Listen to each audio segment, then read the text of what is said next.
We're going to start the next session now, my friends. So if you can grab your cookie, and if you're English, your biscuit, and your tea, Ian, and come on. And Cherie, if you can join us up here. Should a person spend 3 of us?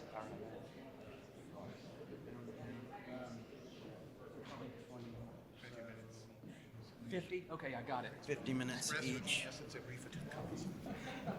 And I'm happy to hand over the reins to Alistair MacDonald Radcliffe to moderate for us today. And he's also going to bring word, I'm happy for him to do this, to bring word from the Prayer Book Society. Well, unaccustomed as I am to promoting our wares in so vulgar a manner, we have invested a certain amount, or the board did, in reconfiguring the Anglican Way, and so it's now become a heavily subscription-based magazine, but I do commend it to you, and by way of an added inducement, we'll merely mention that if you care to sign up with your email address and the physical address and your name, we do need all of that in order to successfully send it, you will get a free copy of the next edition. And we're very happy to send that by way of an inducement to encouraging you to actually subscribe. But it is, as I say, a completely redone publication and aims to offer fairly serious theological reflection on the Anglican Communion. And at that point, I shall desist from further advertising. It is a very great pleasure to be invited back today, and also, of course, to be able to gather with such a distinguished panel once again as we had last time when I was here. But I can't help but notice, just as I begin, that I was very struck by the image of an umbrella, even if it is one that's being used for a different purpose, merely for illumination here. It was memorably said once in the 19th century that the problem facing the Anglican Church was that it was an umbrella. The question was, how big could the umbrella be before someone would get wet? And that challenge is now before us, I think, as a communion, since a lot of people feel that they are now getting wet, or that they should remove other people from beneath the umbrella. But I'll leave that for our later discussion. For our second session, we are blessed with, as I say, another distinguished panel, comprising 3 speakers this time. And we are, of course, beginning as the first presentation from a fellow countryman, Father Marcus Walker, who was born in Jerusalem and spent his childhood in the Holy Land, which gives him a very particular perspective, of course, on the tragic events currently underway there. But also he had spent his time, I think, in childhood in Moscow and Cairo, where I have, of course, a particular connection myself, having served in the cathedral there for some time. And after reading history at Oxford, he worked as a parliamentary researcher before being ordained in 2011, apparently the fruit of those researches. He was for 4 years deputy director of the Anglican Centre in Rome, which is to say the Anglican embassy to the Roman Catholic Church, so to speak. He's a member of the General Synod. Whether that's good, bad, or how he endures it, I don't know. But anyway, and is a notable leader, which is also a very distinguished thing, of Save the Parish movement. And I commend that, as he's been trying to hold out against those pesky bishops, for which the evangelicals are becoming so warmly inclined, who want to make all clergy subject direct to that direction. We have, of course, in the Church of England a very strong sense historically of parishes being autonomous to some degree, and if you have the freehold as a rector, that's a rather precious thing. He's been defending that, but of course he's also a regular contributor to as a columnist in the Critic, the Times, the Telegraph, and the Spectator. Dr. David Corrie is director of Baylor University here in Washington, D.C., but of course a professor of political science, as well in the philosophy department and as well as in political science, obviously. He earned his BA in Classics from Oberlin and has also, however, a B.Mus degree, a Bachelor of Music degree from Oberlin Conservatory, as well as his MA and PhD in Political Science from the Louisiana State University. He teaches courses on political philosophy, the history of political thought, and great texts, and is the author of The Just War Tradition, which is no doubt how he got into studying Anglicanism and its diversity. While on the other hand, he is, of course, to lighten that, also interested in sophists in Plato's Dialogue, which is another book of his which I commend. So sophistry is another aspect, perhaps, that has helped him in his present quest. Cherie Harder is, of course, a very distinguished additional speaker. president of the Trinity Forum, which is a very successful organization, of course, here. And prior to being that, Ms. Harder served in the White House as special assistant to the president and director of policy and projects for the then First Lady Laura Bush. And before that, she worked as a policy advisor to Senate Majority Leader Bill Frist, senior counselor to the chairman of the National Endowment for the Humanities, and policy director for Senator Sam Brownback. She also served as deputy policy director at Empower America. She received her degree BA degree, from Harvard University, and a postgraduate diploma in literature from the University of Queensland in Brisbane. And among her board memberships, which are quite extensive, have been included Gordon College, the C.S. Lewis Institute, as well as the Convergence Centre for Policy Resolution, Faith and Law, and perhaps most intriguingly, the National Museum, no less, of American Religion. I hesitate to feel that religion's been moved into the museum sector, but I imagine that wasn't quite what was implied by that. However, presented with such a plethora of talent, I am reminded of the comment I'm occasionally moved to make when confronted with one of my overly dressed high church brethren, of saying, "My goodness, what a vision of loveliness you are today, Father." And with the inspiring thought of one of our speakers going to hold forth on beauty, it seems appropriate to speak of our contributors as a vision of loveliness in terms of their ability to address the very complex issues before us. And just to kick that off, Father Walker is going to be exploring how literary, philosophical, and cultural Anglicanism has, as he will argue, defined the English and to a lesser extent the British national identity, and then explore how this can not only continue as Britain becomes a more pluralist society, but also explore how Anglicanism will endure as a golden thread essential to developing a healthy national culture within which all can thrive, of any faith or indeed none. And being as encompassing as that is surely a challenge, and I will leave it to him to demonstrate his adequacy to it. Thank you.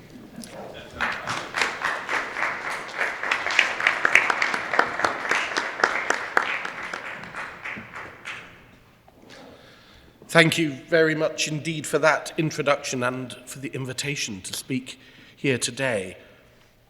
During her Diamond Jubilee, Queen Elizabeth II addressed a gathering of faith leaders at Lambeth Palace. And she said, "The concept of our established church is occasionally misunderstood and, I believe, commonly underappreciated. Its role is not to defend Anglicanism to the exclusion of other religions.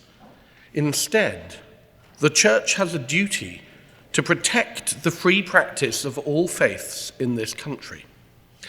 It certainly provides an identity and spiritual dimension for its own many adherents, but also, gently and assuredly, the Church of England has created an environment for other faith communities and indeed people of no faith to live freely. Woven into the fabric of society of this country, the church has helped to build a better society, more and more in active cooperation for the common good with those of other faiths." Woven into the fabric of this country. The Queen's analysis from almost a decade ago merits closer examination, especially after an almost unprecedented decade of anxiety, where concepts of Britishness, Englishness, and our shared history, if any such concept exists at all, have come under enormous pressure. It merits examination on its own terms. Has the Church of England been woven into the fabric of the country? And if it has, is this something which can still offer a way to the British nation through our polarization, in order better to be what King Charles called 2 days ago, a community of communities? Although decades tend to be neatly defined from and to years ending in 0, perhaps 2012 to 2022 is a neater block of years for Britain, a decade of anxiety which opened with the London Olympics, closed with the funeral of Elizabeth II, and halfway through saw Britain vote to leave the European Union, opening up a culture war which became more intense in the aftermath of the killing of George Floyd. By the end of this decade, 48% felt pessimistic about the country's future, and 46% that Britain is more divided than it was 10 years before. The Olympic Games are an excellent lens with which to view the opening of this decade because of the very popular but distinctly political opening ceremony, teased in The Spectator magazine by Douglas Murray for pretending that our national life only really began with the Empire Windrush and that our national religion is the NHS. These themes, it turned out, were utterly prescient. The National Health Service is consistently found to be the most popular institution in Britain, its response to the global pandemic only reinforcing this affection, seeing it awarded the George Cross for gallantry as an entire institution. It is never entirely clear if it is actually meant as a joke when people say that it is the new national religion of the United Kingdom.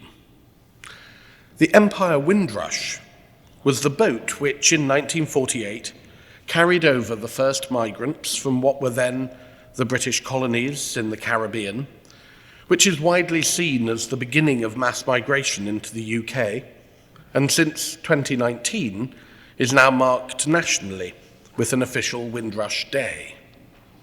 It also, less happily, gave its name to a scandal in 2018 as it became apparent that a legal quirk meant that those who had come to Britain under this scheme had never actually received British citizenship when their countries of origin had gained independence, and large numbers found themselves deported until a public outcry forced a wholesale review of government policy.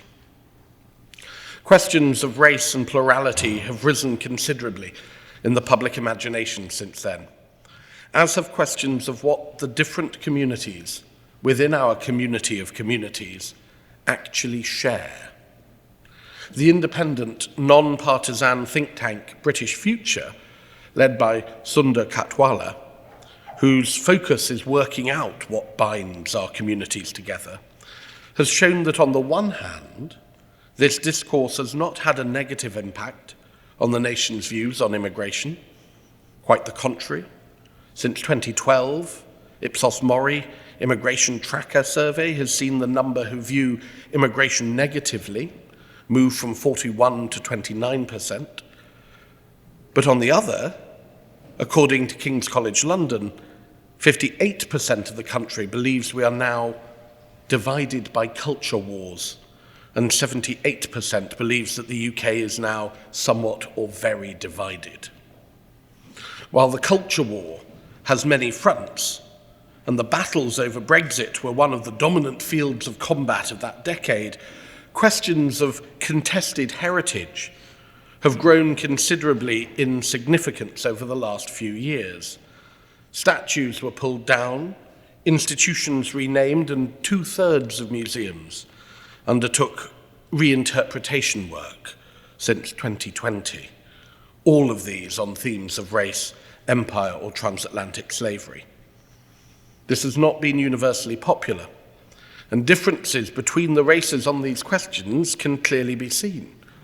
38% of those who are white, for example, saying that the British Empire is something to be proud of, something only 18% of people of an ethnic minority would say. Interestingly, in the decade before this decade of anxiety, many attempts were made to define and in schools to teach Britishness, not least by Gordon Brown, who, while Prime Minister, produced a profoundly unmemorable book, building on profoundly unmemorable speeches on this subject. One feature of the anxiety of the last decade is that these efforts seem to have stopped, possibly because every attempt to define Britishness ended up using abstract feel-good values like tolerant, from which nobody but Vladimir Putin is likely to object, and to which almost every country and culture around the world would claim as a marker of their identity too. Within the confusion of British identity is the even greater confusion over English identity. Whilst those on the Celtic fringe, Wales, Scotland and Northern Ireland, have often had identities defined against the larger England, the English haven't really roused themselves to this. At the 1966 World Cup, the flag being waved by supporters was the Union flag, not the Cross of St. George we're used to now. Not long ago, that flag would only have been seen fluttering gently from the flagpole of a parish church. So what can bring the nation together? One thing is shared events, and at the top of these shared events, it turns out, are events relating to the monarchy. The funeral of the Queen was probably the single most watched event in the entire history of the human race. One might note, Father, a prayer book service is the single most watched event in the entire history of the human race. The crowds pouring into London to queue for hours, sometimes for as many as 24 hours to walk past her coffin, were made up of young and old, of war veterans and young rappers, of all races now gathered in the UK. Polling for British Future shows that the Queen's Jubilee ranked way above sporting events or the World Cup or women's Euros for whether they would help unite society. And this transcended racial boundaries. 73% of ethnic minority Britons felt that the Jubilee was an important moment for the country. And with the monarchy comes the church. Your Majesty, said Archbishop Welby, not many months ago. Your Majesty, the church established by law, whose settlement you will swear to maintain, is committed to the true profession of the gospel, and in so doing will seek to foster an environment in which people of all faiths and beliefs may live freely. The coronation oath has stood for centuries and is enshrined in law. Are you willing to take the oath?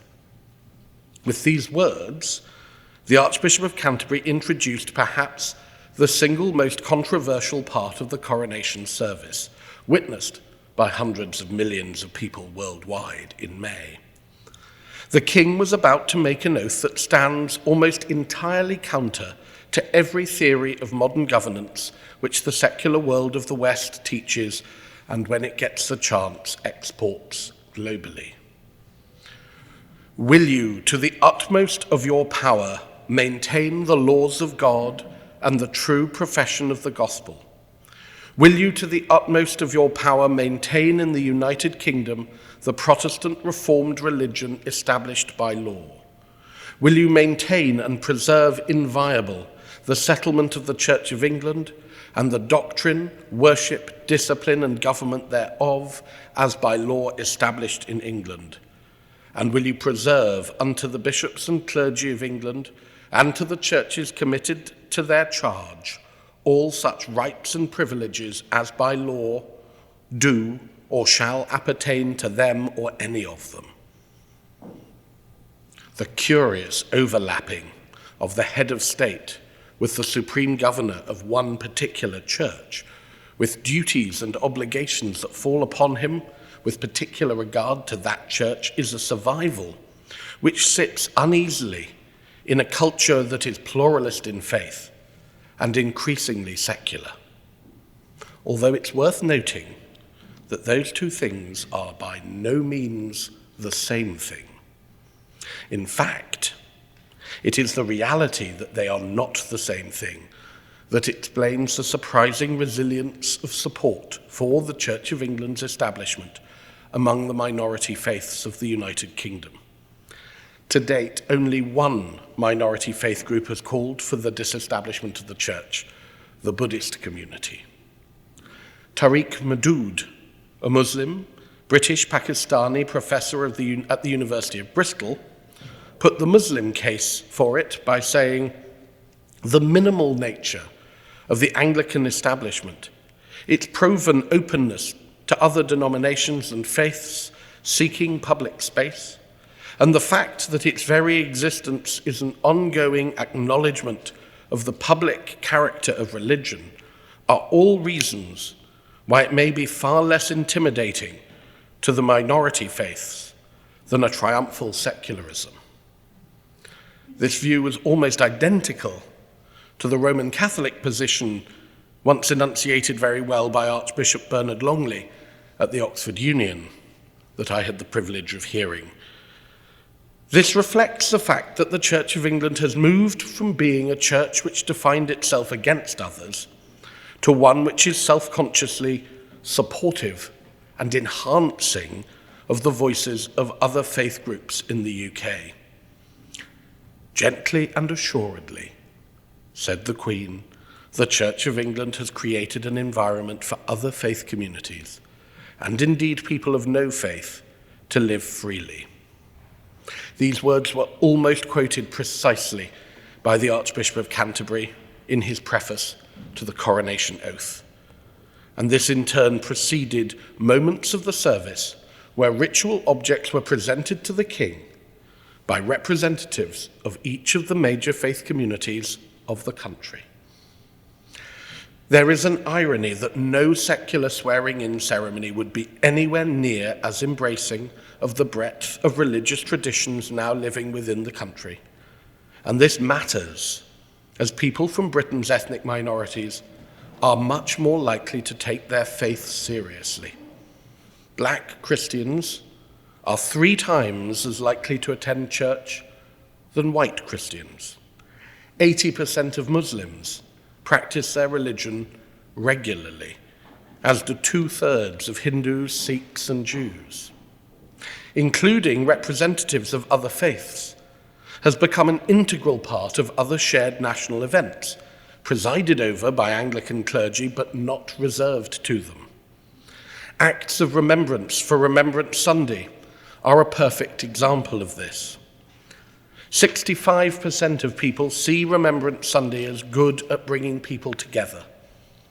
Sundar Katwala said in a report from last year on how national events can bring people together, images of minority participation in national events can play a powerful and perhaps underestimated role. They represent powerful symbols of inclusion, countering stereotypes and casual prejudices. Remembrance has proved a strong example of this, with a significant growth in awareness and understanding across both majority and minority groups.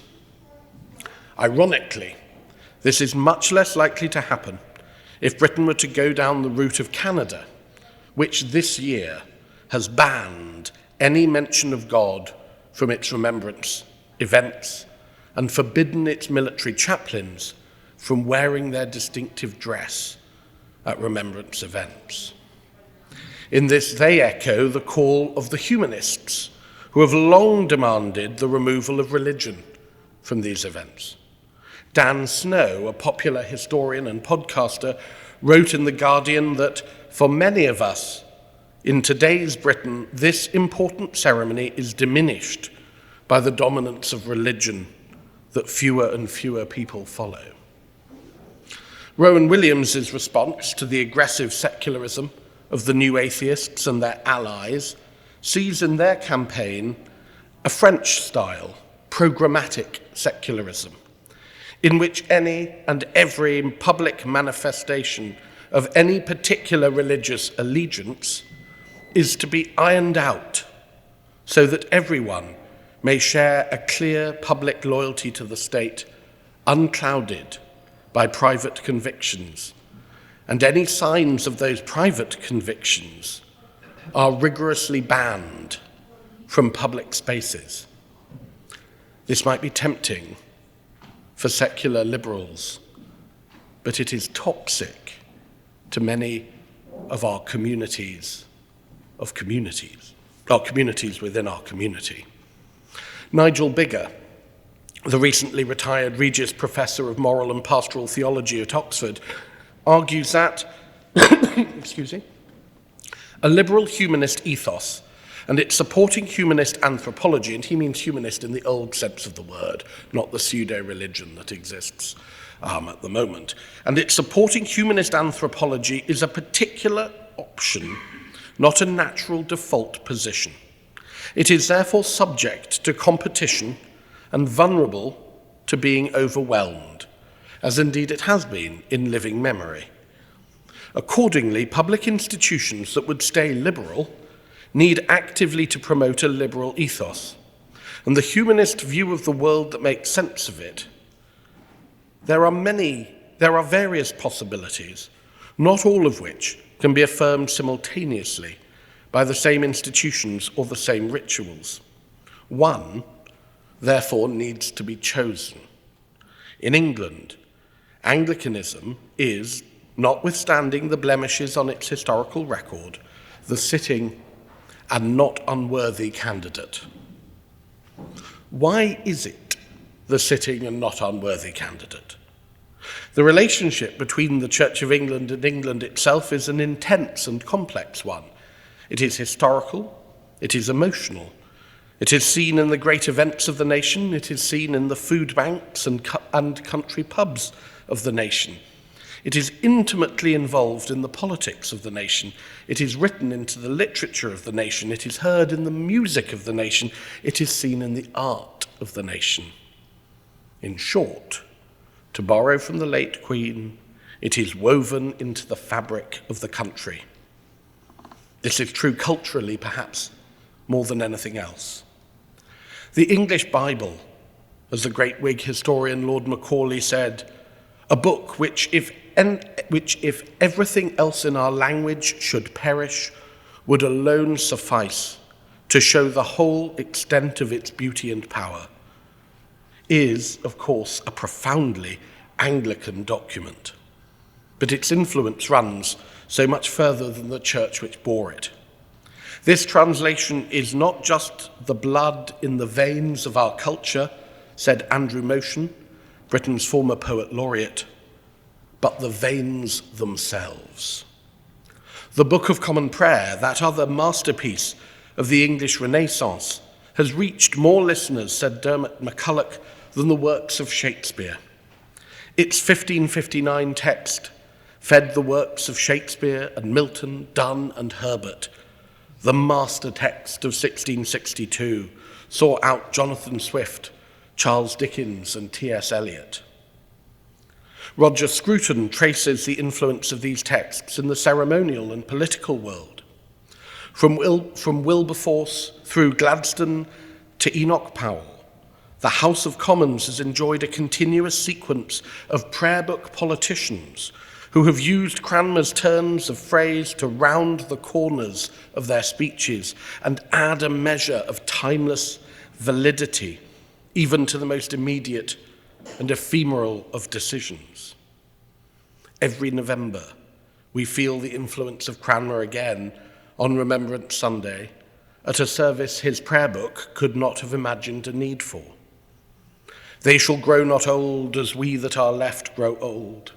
Age shall not weary them, nor the years condemn. At the going down of the sun and in the morning, we will remember them. These are words, says Scruton, with the same simple and incontrovertible nature as the words chosen by Cranmer. Words that do not merely bear repetition, but are made to be repeated. The Church of England has always had a close relationship to the actual major cultural and political situations of the day. This has been true since the time of Queen Elizabeth I. Over the course of her reign, 3 major festivals grew up: that of her accession, the Queen's Holy Day, her birthday, and the defeat of the Armada. These were enormous occasions encompassing the whole country, with bells ringing, bonfires blazing, guns firing, and open houses being kept. The cult of Anglicanism, says Kevin Sharp, and the cult of Elizabeth came together for her accession day.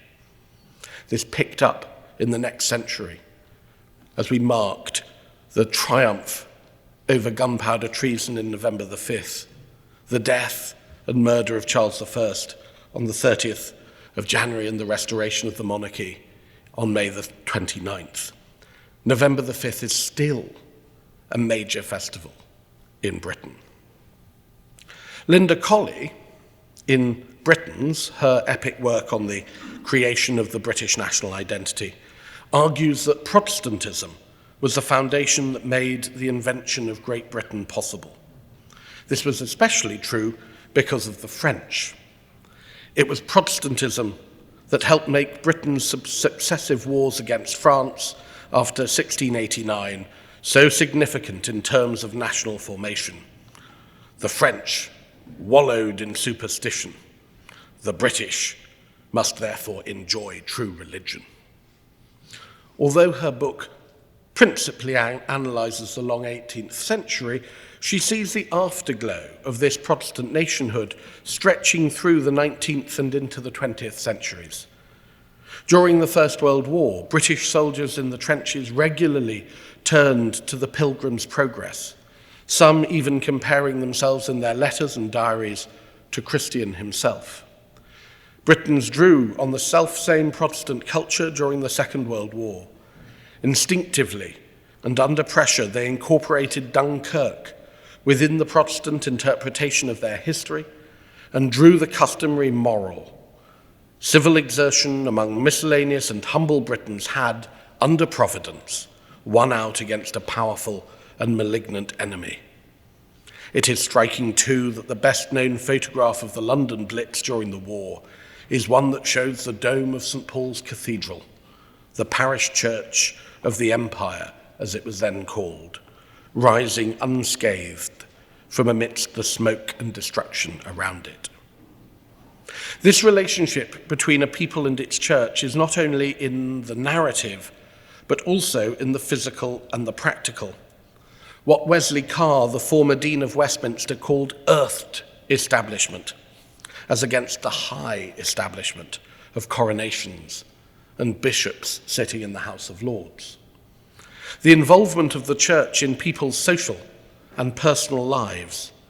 He cites as examples national grieving, such as seen after the Hillsborough disaster, the Marchioness disaster, the death of the Princess of Wales, seem to mobilise expectations that the Church of England will somehow give a lead.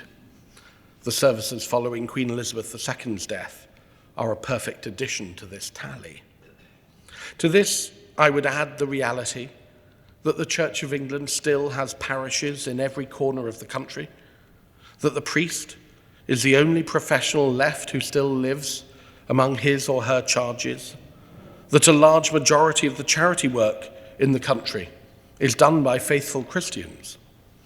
In 2021, the National Churches Trust, using the Treasury's own Green Book guidance, i.e. how the Treasury measures economic value, assessed the value of churches as being £55 billion to the UK economy.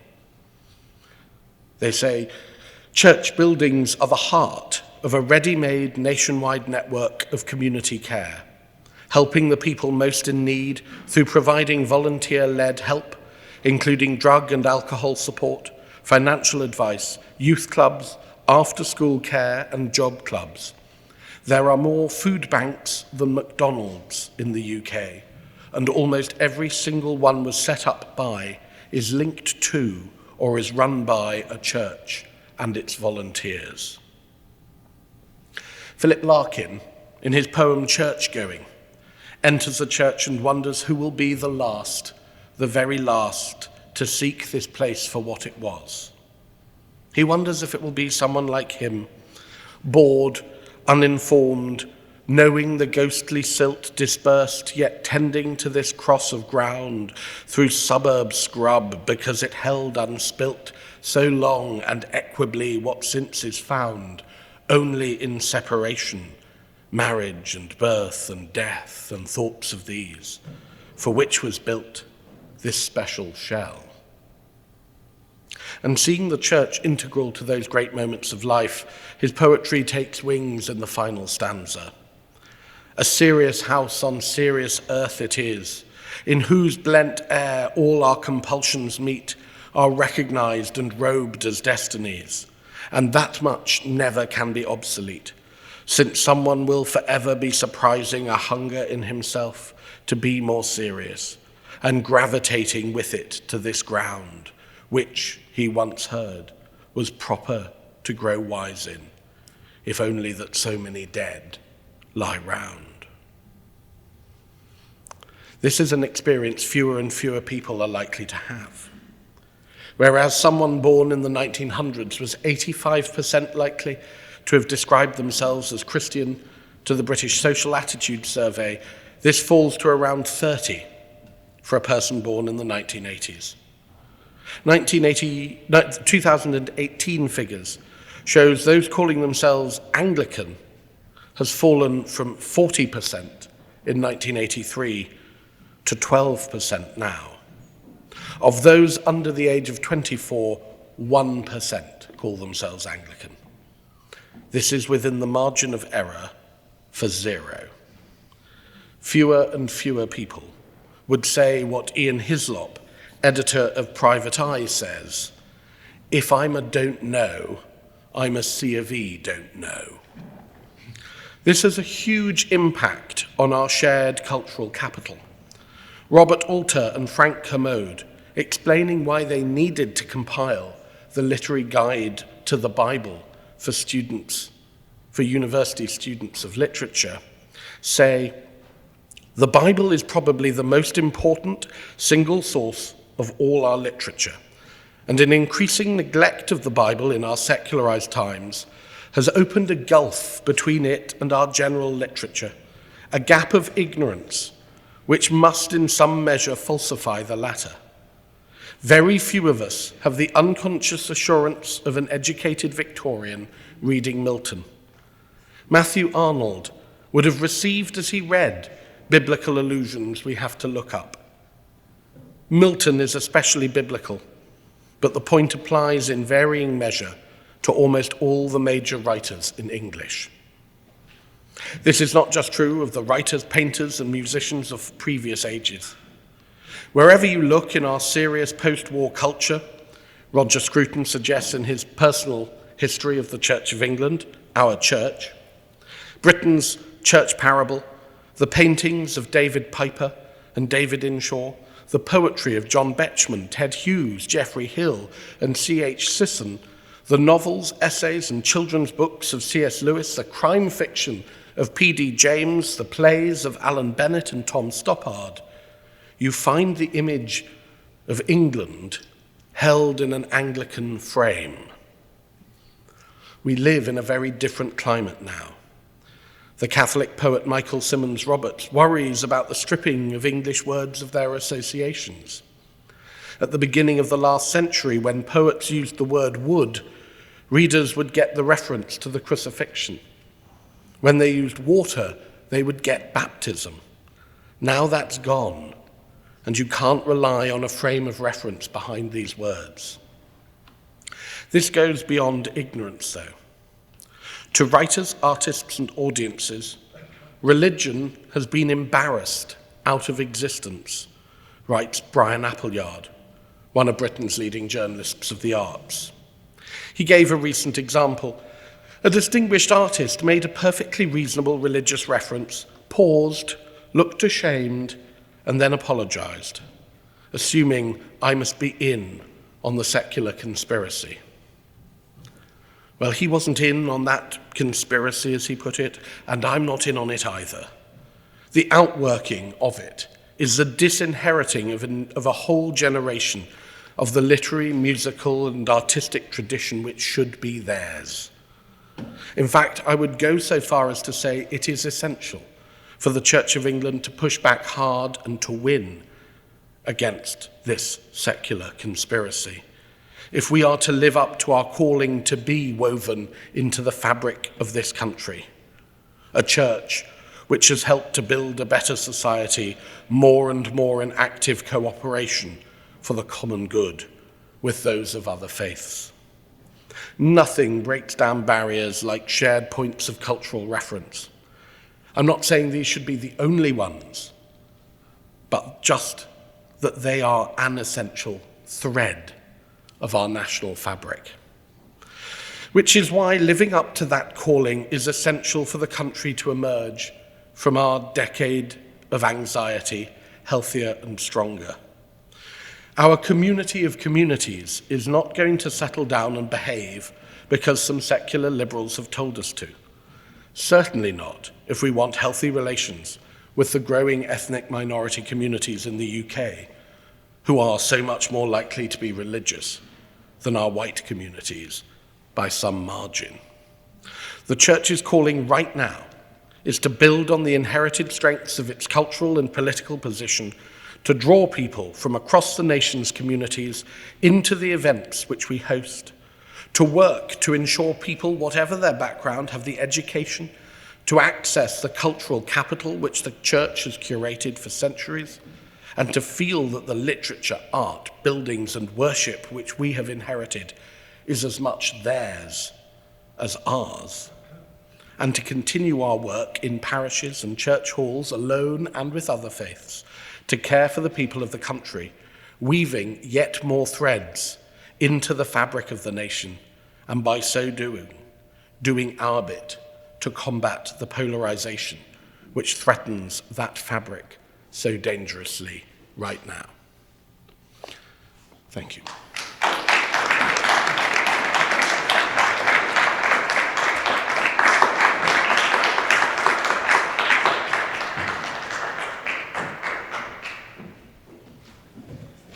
Well, thank you very much indeed, Father Walker. I have to say the theme of Majestas rather becomes you, both in terms of not merely the monarch, but also representing the Church. Which brings us to our second address, which will be by Dr. Corrie, and he will address the topic of beauty in Anglicanism, which has been hinted at a number of times already, but not fully addressed directly, arguing that there's strong evidence that people are especially attracted to Anglicanism because of the beauty of its traditions, from choral evensong to the elevated language of the Book of Common Prayer, of which we've just heard. But is this the matter for pride, or rather a distraction from the real business of spreading the faith and saving souls? He will argue rather that the human love of beauty is part of God's overabundant provision for us, and is also something that we can all have in common, and as such can provide a positive basis for unity in our highly politicized and fractious age. I will merely add as an aside that Anglicans are perhaps a little tempted to think of themselves as beautiful, and even Episcopalians don't entirely escape that temptation. But in my saying that, I'm probably revealing myself to be merely frivolous. Dr. Corrie.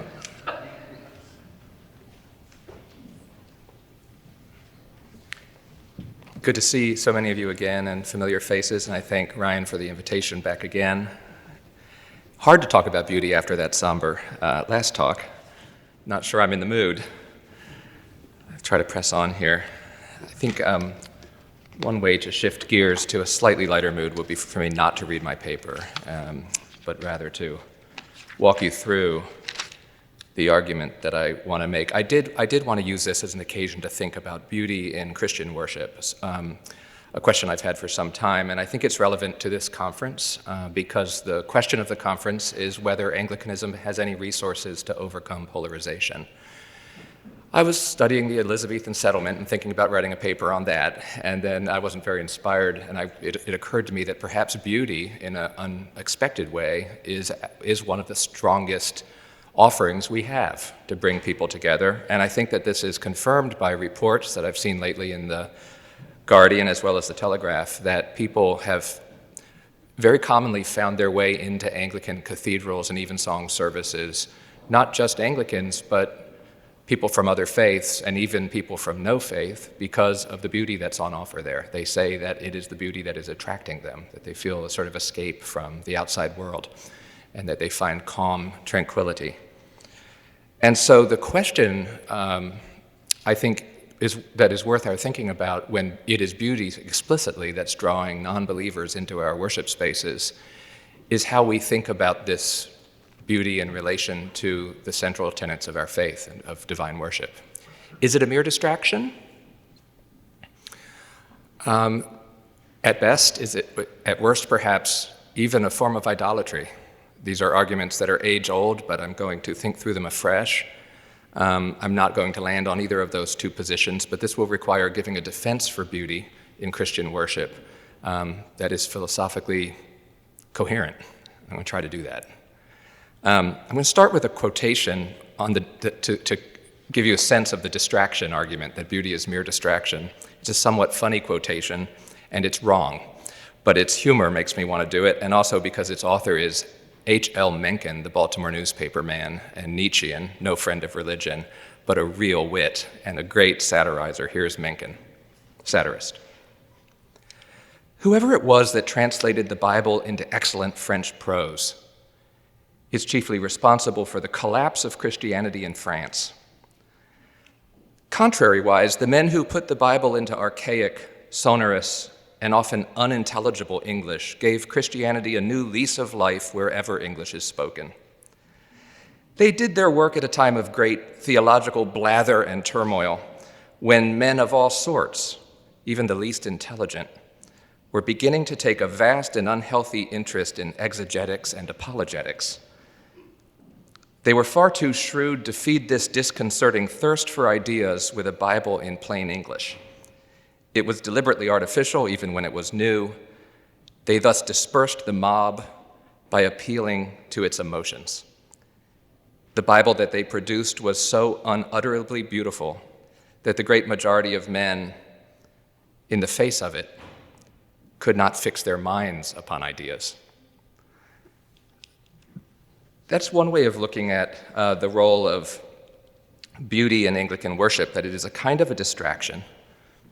And I think this distraction argument often takes two forms, and I don't think it's unique to Mencken. I actually think many Christians, I don't think it's that eccentric. I think many Christians actually take a view that beauty in worship is just sort of a rest, a kind of distraction.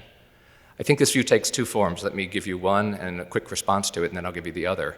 The first is that it's a mere distraction, that beauty is nothing positive. It has no positive good. It's like a rest. It's recuperative. It's like a siesta on a sultry day. That's the first. Beauty is not a positive thing. It's really just a negative thing. It's a rest. It was at this conference a year ago in the Georgetown Inn that I was reading Genesis 2 and discovered the problem with this view. I'll share that insight with you. When God creates the trees in Genesis 2, he creates them good for food, but he also creates them delightful to the eye. He makes them beautiful. It seems that beauty in Genesis is a positive provision by God for us. And I think this insight abounds throughout the Jewish and the Christian scriptures. Beauty, God is beautiful. His sanctuary is beautiful. We are to worship him in the beauty of holiness. None of this is a mere distraction. Beauty seems to be a positive way of engaging in a participatory relationship with God and his creation. Now, there's nothing wrong with using beauty as a distraction. We all need a rest sometimes. But my argument is it need not be limited to a distraction, nor should we limit our view of beauty in Anglican worship to the view that it's just a distraction. We need not be worried that it's a mere distraction. So let me give you the second argument, which I still call a distraction view, but it allows that beauty is a positive good, something God has created for us to participate in. Its worry is that it distracts us from, if I can put it a little bit crudely, the sort of utilitarian business that's essential to being Christian. That is to say, self-improvement, feeding the hungry, visiting the prisoners, tending to social problems. That beauty distracts us from that, and therefore, while it is a good, it ought not to be prized too highly, lest it get in the way of more serious goods, the real goods. You might say the unum necessarium, the one thing needful, which is our salvation. That exact view is taken up and refuted in a lovely book I discovered about 2 years ago, and I commend it to you if you don't know it. The author is Dietrich von Hildebrand, and the book is Beauty in the Light of the Redemption.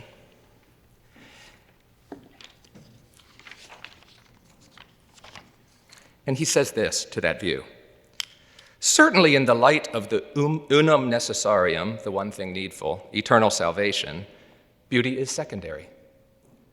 But this is equally true of economic and social problems. Does not our Lord say, "Therefore be not solicitous," saying what shall we eat, or what shall we drink, or wherewith shall we be clothed? In the light of the gospel, it is not possible to play off the useful and practically obligatory things of life against the beautiful by emphasizing the fact that beauty does not belong to the unum necessarium. For this is also valid of the sphere of the useful.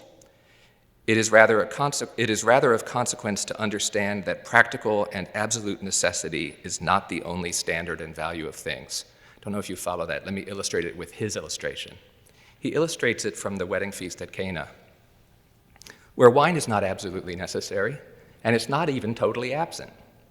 It's not sufficient in quantity. And into this setting, Jesus comes and transforms water in abundant quantity into abundant and even overabundant wine, and of the highest quality. This, for von Hildebrand, is an image of the way the Bible actually presents things like beauty. They are part of God's overabundant providence for us, that God does not relate to us in terms strictly of the unum necessarium. That while the unum necessarium might tell you the one thing that's needful for salvation, it does not define value. Here he is again. The indispensability of a thing is one point of view, the value of a thing another. And the fact that beauty is not indispensable does not affect its value and importance. So beauty is a positive good. It's something that we are invited by God to enjoy and participate in. But no sooner do we recognize that, it seems, we run into a potentially more serious problem. If our relationship to beauty is a relationship to something as a positive good, and we are overwhelmed by it and paying attention to it, do we not increase the risk now that it might be an idol of some sort?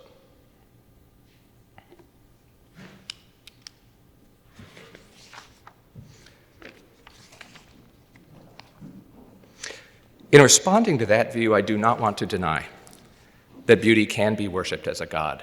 I recall attending an Episcopal church, I will not say where or what church, where the walls were so splendidly adorned and the professional choir chanted psalms so sweetly, and where the handsome priest, with his affected English accent, spoke so charmingly, that no one really expected or needed to hear anything about God. Put differently, one never felt the need for a redeemer, since beauty was clearly already doing the redeeming. This was a theatrical performance, and beauty was on display. That our love of beautiful singing in particular can become idolatrous was stressed by St. Augustine in Book 10 of his Confessions. He says, "Whenever it happens that I am more moved by the singing than by the thing that is sung, I admit I have grievously sinned. And then I should wish rather not to have heard the singing." But while beauty certainly can be worshipped as a god, it need not be. Nor should we let the occasional abuse of beauty negate its right and proper use. And here, I think, is where the defenders of beauty in Christian worship will typically make their stand. And I'm going to call it the right use defense. The idea here is if we could limit beauty in worship to its right and proper use, for example, in glorifying God and in transporting the soul to God, then surely this cannot be idolatrous. That saves us from idolatry. Give me a second to reflect on this right use defense in two quick phases, because I actually think two claims are being made, slightly different claims, that beauty is rightly used when it's used to glorify God, but also that beauty is rightly used as a transportation of the soul to God. I think that beauty can be used to glorify God makes perfect sense, and I think anyone who prays the Psalms will have ample grounds for realizing that this is not only possible, but we're asked to worship the Lord in beauty. Oh, sing unto the Lord a new song, sing unto the Lord all the earth. Honor and majesty are before him, strength and beauty are in his sanctuary. God is beautiful, so is his sanctuary. It is therefore fitting to worship him by means of beauty. But here's the problem. If the non-idolatrous use of beauty in worship depends on our limiting it to the glorification of God, what happens when a worshiper is momentarily enraptured by beauty and ceases at just that moment to think of glorifying God, ceases in fact to think of God at all? What if the only thing he can think of is beauty itself? And as a lover of beauty and a musician and an artist, let me tell you, this will surely happen if you're a human being.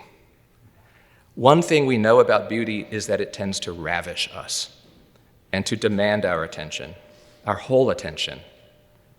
Isn't beauty then a rather dangerous thing to toy with in worship? The line between its right and wrong use depends upon the intention of the worshiper, but intention may easily slip from control as we're being ravished by beauty itself. I think a similar problem arises with this transportation claim. Again, the claim is that the love of beauty in worship is non-idolatrous if it is a vehicle for transporting our souls to God, not an end in itself. Do you see the problem here? Beauty is an end in itself. I'll go on to argue. This isn't going to work. This proper use defense is not going to work. How can we maintain it in practice? And anyway, how does beauty transport our soul to God? Is this even a credible claim? I actually think beauty does transport our soul to God, but not directly, or at least I don't think it does directly. I think it does so indirectly. And I want to show you how that might work through Augustine's Book 10 of the Confessions. Again, listen to this amazing passage from St. Augustine. My son, who is an artist, read it. I gave him my paper. He read it and understood it, so you have no excuse if you don't understand it. And he particularly loved this quotation. This is Augustine. "And what is this God? I asked the earth, and it answered, I am not he. And all things that are in the earth made the same confession. I asked the sea, and the deeps, and the creeping things, and they answered, we are not your God, seek higher. I asked the winds that blow, and the whole air with all that it is in it, and it answered, I am not God. I asked the heavens, the sun, the moon, the stars, and they answered, neither are we God whom you seek. And I said to all the things that throng about in the gateways of the senses, tell me of my God, since you are not he, tell me something of him. And they cried out in a great voice, he made us. My question was my gazing upon them, and their answer was their beauty. Here, beauty transports the soul to God, but the process is apophantic. It's a via negativa. Beauty tempts Augustine to believe that its possessors are God, but then, ultimately, it tells them they are not. And this makes sense. Beauty cannot wash away our sins. It cannot raise us from the dead. Neither does it transport us directly to God. Only Jesus does that. Beauty on this view is but an image of what we truly desire, not the thing itself. It is the scent of a flower we have not yet found. Via negativa. It does transport the soul to God, but not directly. Other authorities have suggested that beauty does transport the soul to God directly, and I think Pope Benedict XVI held this view. Listen to this experience in 1981 when he was still Cardinal Ratzinger. He attended a Bach concert in Munich upon the death of the great choral conductor Karl Richter. Bernstein was conducting. Cardinal Ratzinger sat in the audience next to a Lutheran bishop named Hanselmann. According to Ratzinger's own account, when the last note of the piece triumphantly faded away, he and the bishop looked at each other spontaneously and right then said, anyone who has heard this knows the faith is true. Ratzinger put great weight on this experience. As Pope Benedict, he retold the story many times. Once in a memo to a movement called Communion and Liberation, he wanted to encourage their work using beauty as a tool for evangelism. Remember the context in which I'm saying all this. We have people coming into our sanctuaries and what they find there is beauty. What are we to do with that? Ratzinger thought of beauty as a kind of direct revelation independent of logic. He stressed that in a relativistic age in which the good and the true had become fiercely contested, very sympathetic to this view, the good and the true we can't seem to agree on, we need the beautiful to persuade us. This is no via negativa, as it was for St. Augustine. This is a via pulchritudinis, his term, just the Latin for beauty, the way of beauty. It is a conveyance to the truth of the faith. In fact, Ratzinger said of his own experience that the Bach concert, and I love Bach, I just don't think he leads me straight to God, had such an extraordinary force of reality that we realized no longer by deduction, but by the impact on our hearts that it could not have originated from nothingness, but could only have come through the power of the truth. Now, my skepticism about this claim, that beauty can lead us directly to God, stems from two sobering facts about Ratzinger's experience. One is that it depended greatly upon his own knowledge of, and in fact extensive training in classical music. He came from a household that was steeped in music. His brother George grew up and became the director of the premier boys' choir in Regensburg, while Ratzinger himself studied piano from childhood and continued to play as an adult at the Vatican in his free time as Pope. This is a very serious musician. This is simply to say that the via pulchritudinis depends upon a significant cultural formation. So too does it depend, and this is the second sobering fact, upon a rather carefully worked out theological aesthetics. Ratzinger was enormously influenced by Hans Urs von Balthasar, particularly his 7-volume work, The Glory of the Lord, A Theological Aesthetics. Here's my point. Beauty as a divine transport, if it is such, depends for its success on a significant amount of preparatory experience and study. There must be some risk in leaning on this as a form of bringing people into the faith. For the chances are high that a less educated person will find beauty arresting in itself, will view it as an end in itself, not as a pathway to God. Yet this was what we associated earlier with idolatry. So ran the proper use defense. Only insofar as it is used as a vehicle for God is it non-idolatrous. I'm not alone in noticing the risk. In 2006, the Pontifical Council for Culture at the Vatican published a document called the Via Pulchritudinis, a privileged pathway for evangelization and dialogue. And they stressed the power of beauty to evangelize. But here is the risk in their document, quoting, "If beauty is image of the Creator God, it is also the child of Adam and Eve, and so in turn marked by sin. Thus the human person risks falling into the trap of beauty taken for itself, the icon become idol, the means that swallow the end." How can this risk be avoided? The authors of this papal document notice that the right use of the Via Pulchritudinis depends, crucially, on an adequate formation of the senses and a proper education in theological aesthetics. If only everyone could be as educated as Pope Benedict XVI. But can they? A weakness of this document and of this divine transport defense of beauty in general is that there is no credible response to this problem. If the line between idolatry and genuine love of God depends on the proper use of beauty, and if right use depends on extensive education in aesthetics and theology, then beauty seems just too dangerous for evangelization. And I think this implicates beauty in Anglicanism as well. All the ugliness of our age brings lovers of beauty into our sanctuaries. We cannot assume that they will be so educated in theological aesthetics. I just learned the term about 6 months ago. What is theological aesthetics? It's how we're going to work out beauty in theological terms. We can't assume they're so educated to make the right connection between the experience of beauty and its divine author. On the contrary, we should be realistic that people will view beauty as an end in itself, as something that needs nothing beyond itself to justify its claim to our attention. I think the problem here lies not in our visitor's experience of beauty, but in the proper use defense. The demand that beauty be enjoyed only as a way to God is an impossible one. It is simply natural to delight in beauty as an end in itself. Beauty will arrest our attention. Beauty will not be confined to its potential role as an instrument.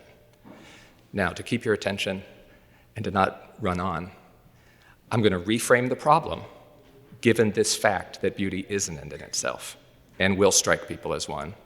And then I'm going to, without reading, offer you what I take to be a solution to that problem. You with me? Okay. Here's framing the problem.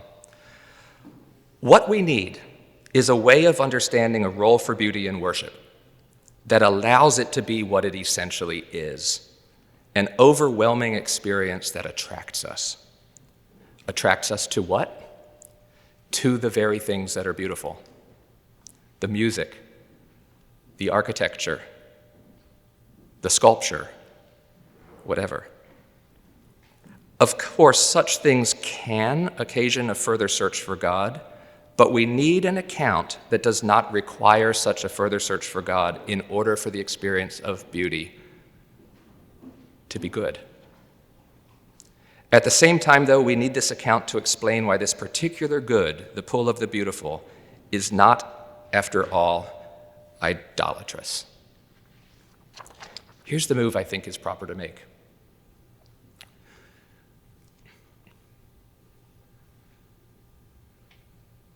Beauty is an end in itself.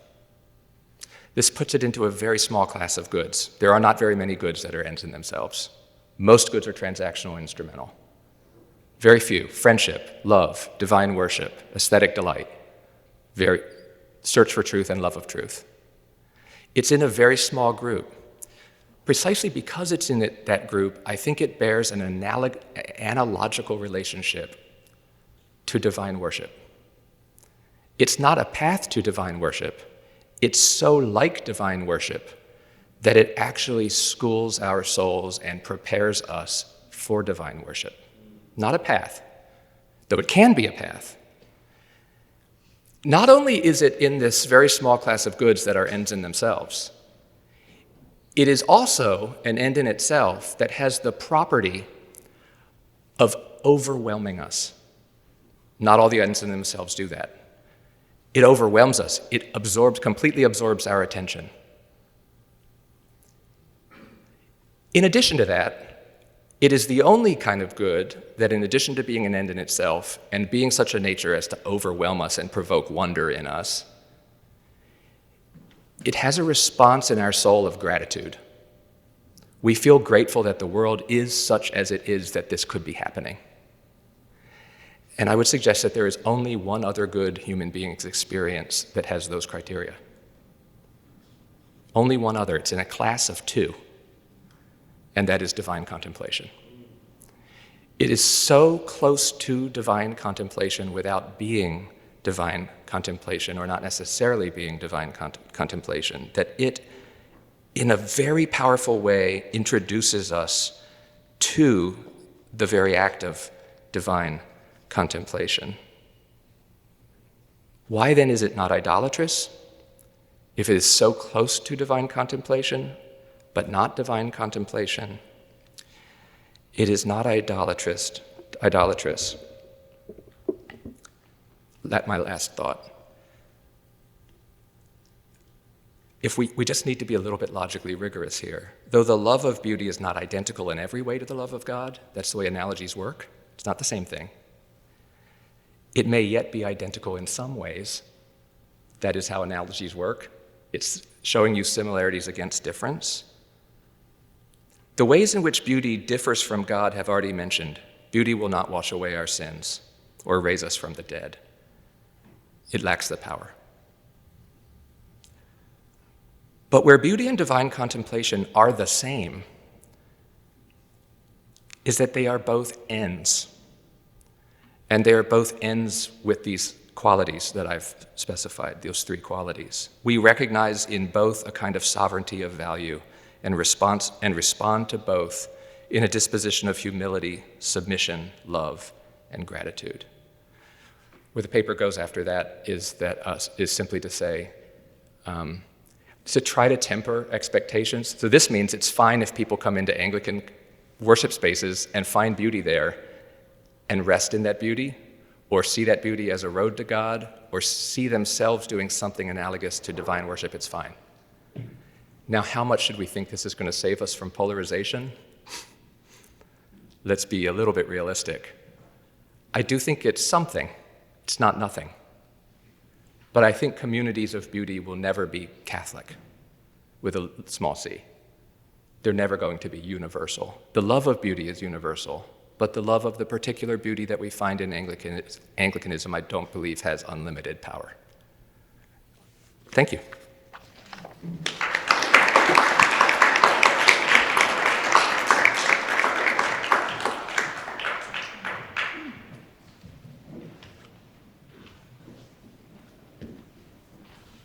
Well, thank you very much indeed, Dr. Corrie. I suspect that the discussion on that will prove very interesting, not least because of the ramifications for presumptions or requirements in terms of metaphysic, and not to mention how that would actually play out.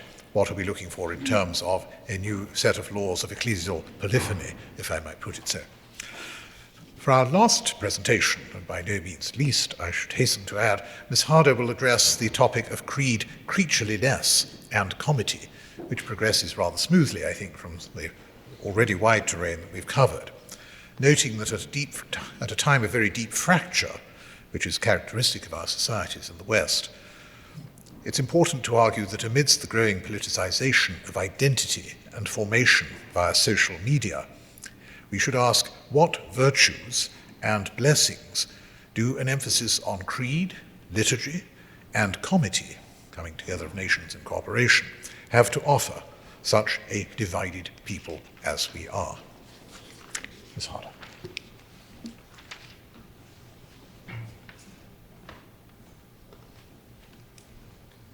Well, thank you very much, Reverend Radcliffe, and thank you also to Ryan and Mark for the invitation. It is a real pleasure to be here.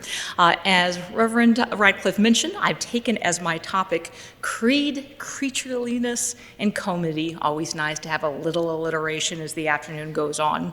And want to admit from the outset that I am approaching this topic not as a scholar, nor a theologian, nor a minister, rather either of the very, very or the meh variety, but rather as a recovering policy wonk who's actually had the incredible pleasure of leading a group called the Trinity Forum for the last 15 years. At the Trinity Forum, we try to cultivate, curate, and disseminate the best of Christian thought for the common good, which means that I've had the incredible pleasure of getting to talk to various scholars and thought leaders. And a lot of what I'll have to say is a synthesis of that as opposed to original research. I also want to just sort of observe at the outset that so far you've heard a lot about various aspects of Anglicanism, and it seems only fair to delve a little bit into some of the aspects of polarization itself, which is where I will start out. And as we talk a little bit about the nature of polarization, I think it'll also kind of emerge a little bit more clearly what some of the virtues, resources, and assets that Anglicanism can offer will be. But I think it's fair to say that just in describing where we are, we all have a sense that we are polarized, but I'd like to add a little bit more granularity to sort of what is going on out there, at least in an American context. And start with the assertion that as scary as it is, it also seems undeniable, that we are facing a civic crisis of loathing, fear, and contempt. Now, what do I mean, and what does that sound like? There have been various studies on this, and they basically agree. There's been a lot of evidence indicating that more than 40% of Americans reportedly view their opponents as not just stupid or mistaken, but evil. Nearly 20% of partisans on either side of the aisle admit to thinking on occasion that the country would be far better off if large portions of the other party died. This is a phenomenon that's been called lethal mass partisanship. 2 years ago, a Washington Post and University of Maryland released a poll showing that a third of those polled said that violence against the government can at times be justified, which sounds scary enough, but wait, it has gotten worse. Just in the last few days, a study by the Center for Politics found that 40% of the partisans polled, and almost everybody was considered a partisan, falling into one party or the other, found that 40% believe that the other side has become so extreme that it is acceptable to use violence to stop them from achieving their goals. The same poll found that 21% of Democratic partisans and 31% of Republican partisans believed, quote, "The ends justify the means, and any action taken by my preferred political party is acceptable if it achieves our goals." A second aspect closely related to this one is something called affective polarization. That is, we are increasingly divided not by a great knowledge or love for the beliefs or the people of our side, but a disdain, hate, or contempt for the people of the other side. And increasingly, it seems like policies don't matter all that much. Many of you have sort of observed, even in the last few years, the sort of surprising developments that happen where one party could have a leader who says one thing one day, exactly the opposite thing at the next week or month, and yet it doesn't really change how people perceive that person, that party, or their side at all. So increasingly, we are becoming divided by a real hatred of the other, even if we're a little bit unclear about what it is in terms of principles or content or creed that we're rallying around. At the same time that our politics is becoming much more apocalyptic and pathological, our identities are becoming increasingly political. Partisan politics is now a primary form of identity for a growing number of Americans. Just one example of how this plays out. It used to be quite normal to marry someone from a different political party and quite unusual to marry someone from a different faith. In the last 10 to 15 years, that has completely flipped. It is now people are much more likely to marry someone outside of their faith than outside of their political party. So even as decisions as both personal, significant, and long-lasting as who we choose to spend the rest of our lives with, partisanship is becoming much more of a factor in all of that. Even in the past, political scientists used to consider religion as one of the bedrock forms of identity. They called it unmoved movers. That is, our faith would largely guide our sense of identity and help us navigate the contours of our identity as well as make decisions. And other things like partisanship, like politics, tended to be more contingent upon religion. Again, that has changed. And now partisanship is actually considered to be one of those unmoved movers of identity and even affects the way people think about their faith. There's been a lot written about this, but even the very term evangelical, which has historically been considered a creedal term. Earlier there was talk about Bebington's quadrilateral trying to define exactly what constituted an evangelical. Just in the last several years, there are now people who call themselves evangelical who would have not only no idea what Bebington's quadrilateral is, but probably wouldn't affirm any of the four aspects of it, but see it as a way of identifying with a particular political point of view. An additional aspect of our polarization is our deep loneliness. Polarization usually follows loneliness and alienation. which often makes sense because as we detach or are alienated from other people, we tend to get lonelier, we tend to get more fearful, we tend to get angrier because usually lonely people at some level, there's anger there, and so it all kind of builds on each other. A fourth aspect of our polarization is confusion and conspiracy-mindedness. Now, in some ways, again, this follows on other things. Thinking is actually a very relational act, a point that Alan Jacobs makes in his book, How to Think.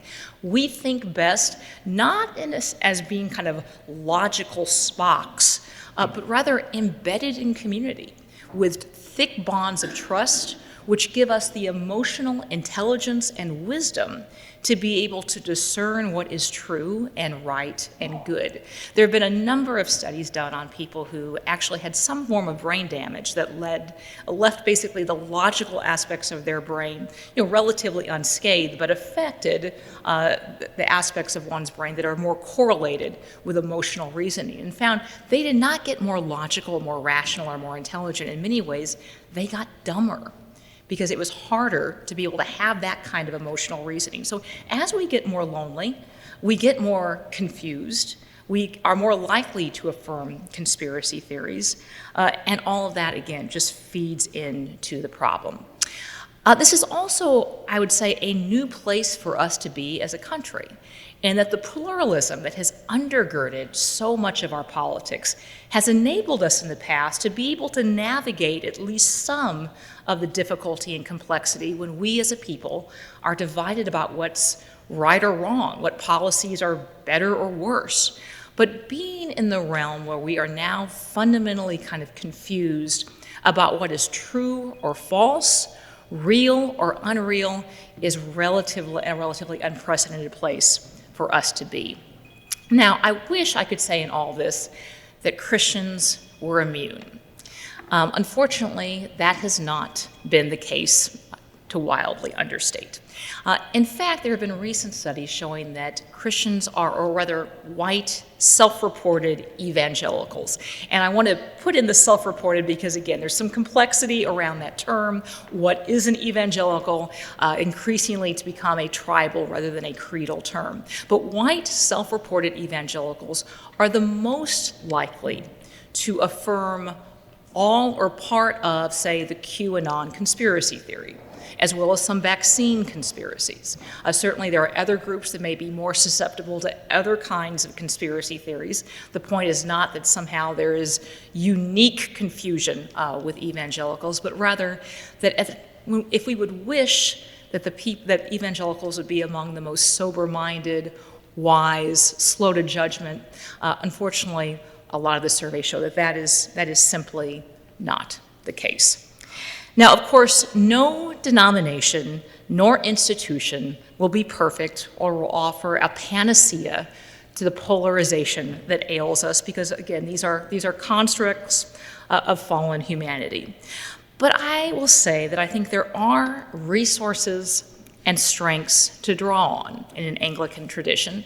And again, I say this as not as a theologian or as a minister, or even as a cradle Anglican, but rather as a former policy wonk and an immigrant to Anglicanism from a background that started out kind of fundamentalist in my family of origin, moved through the Southern Baptist Convention, brief stop with Plymouth Brethrens, which seems to be a trend in this gathering, and then eventually found my way to an Anglican church. But just in describing the very nature of our polarization, I think already one can start to see how an Anglican emphasis on creed, creatureliness and liturgy, and comity might have real resources and virtues and blessings to offer a very riven people. And just to talk briefly about some of them.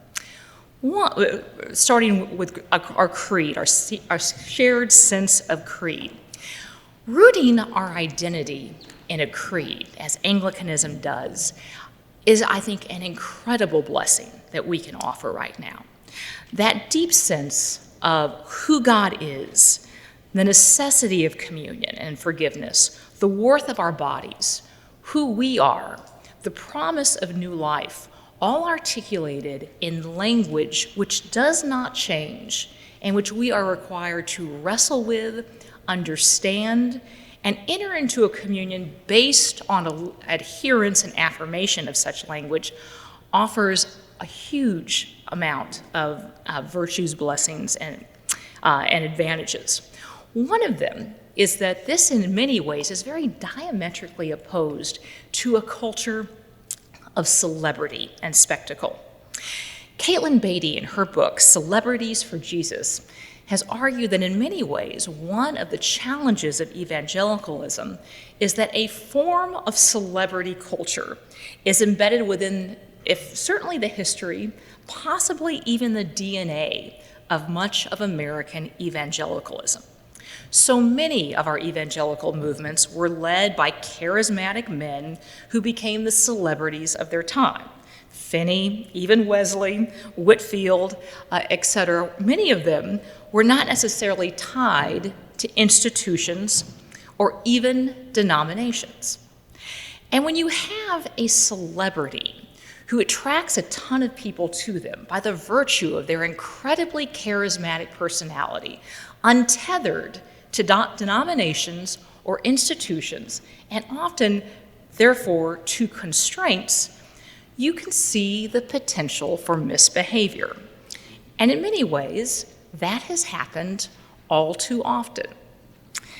An overemphasis on cultivating personas on pedestals has often encouraged the pursuit of influence and profit without the guardrails of institutional accountability or even spiritual maturity. One of the very interesting things I think about Anglicanism is that there are people within it who may have renown, but there's very few Anglican celebrities than I can think of.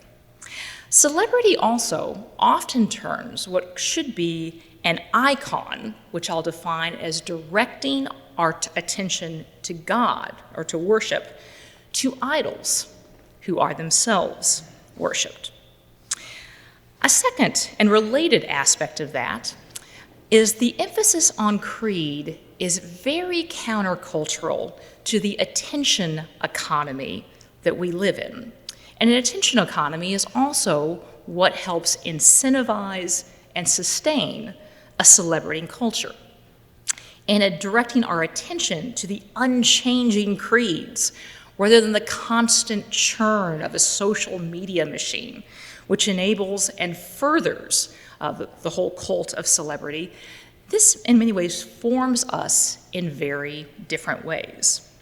Virtually all scholars of mass media will affirm that the medium through which we receive our information affects the kind of information we receive, as well as affects the way we understand it, and ultimately the kind of people we become.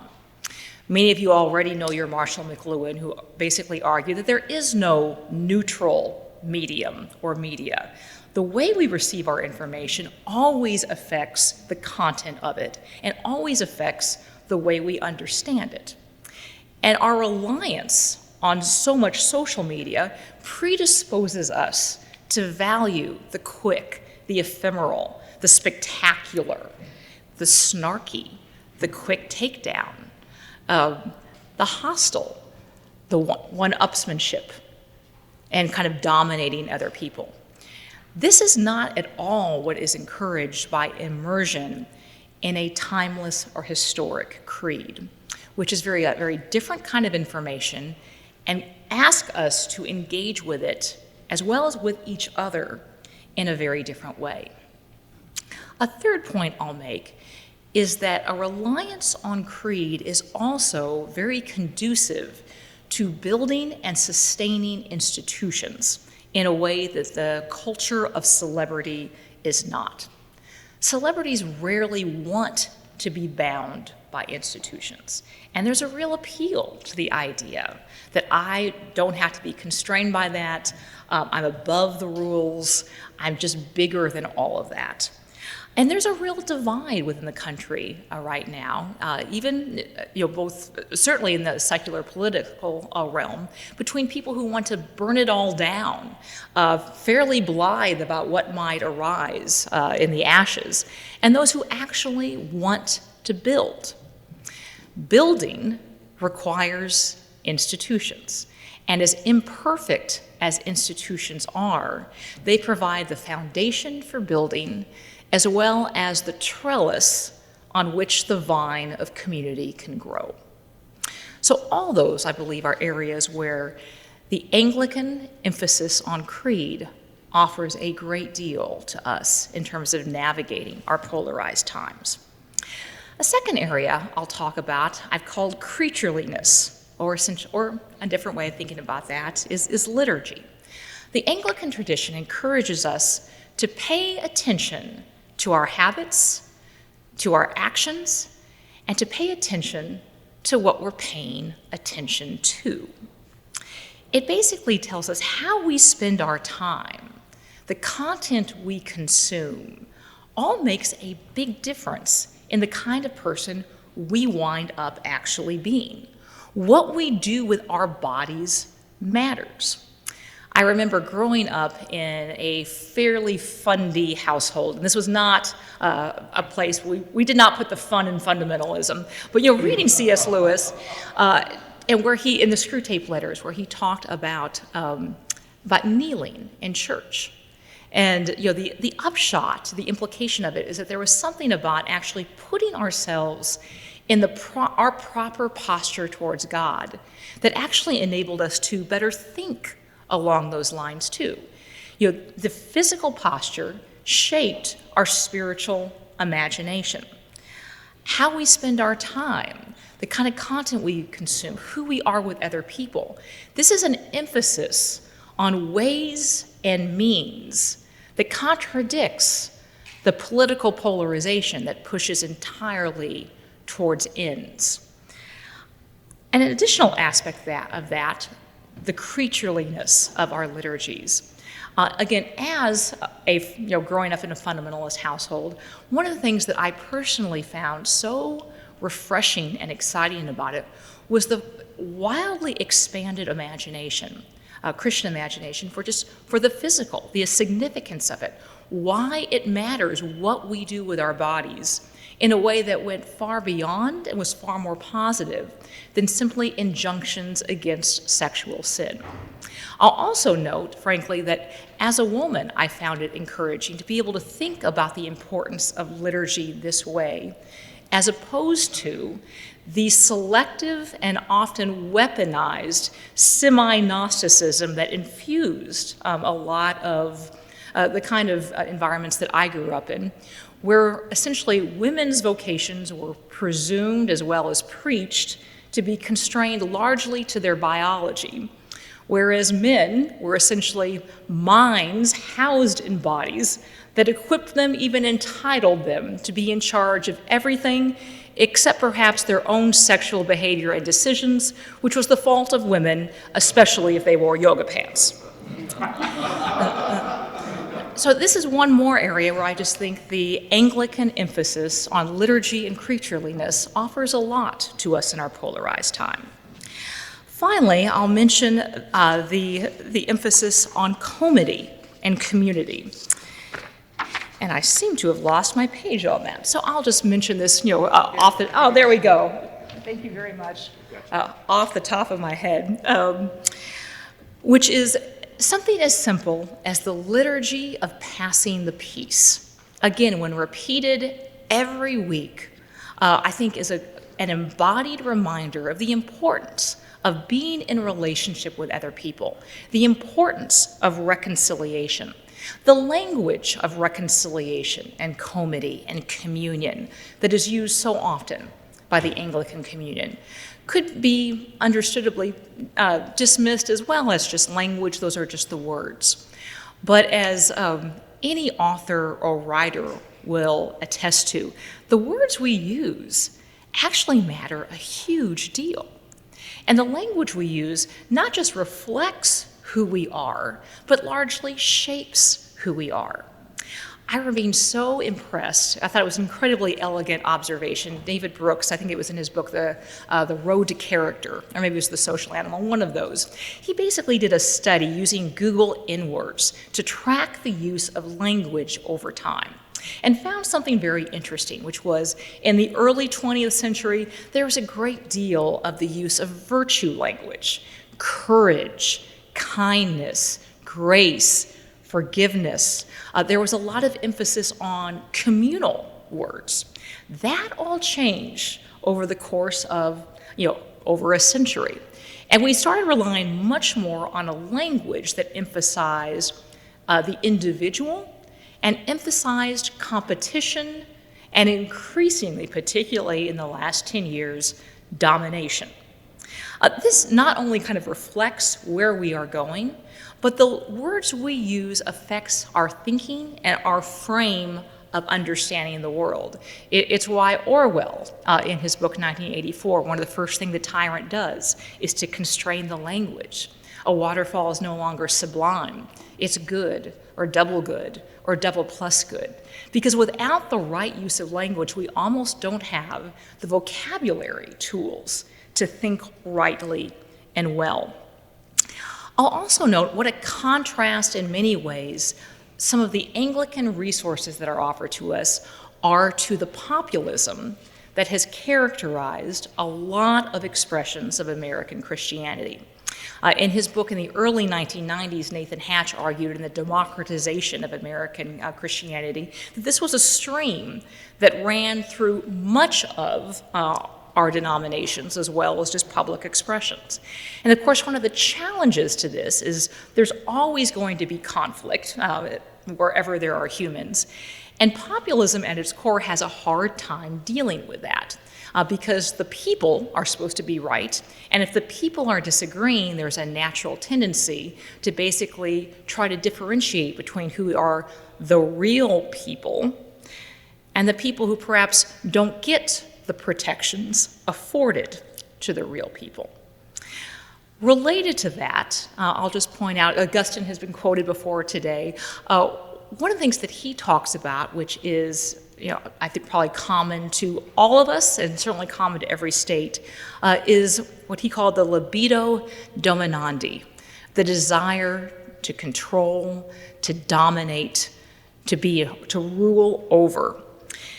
And a weekly liturgy of passing the peace, of sharing in communion, of encouraging reconciliation, I think is a vital reminder of just what our proper posture should be, which is, to the extent possible, in communion with others rather than in dominating them.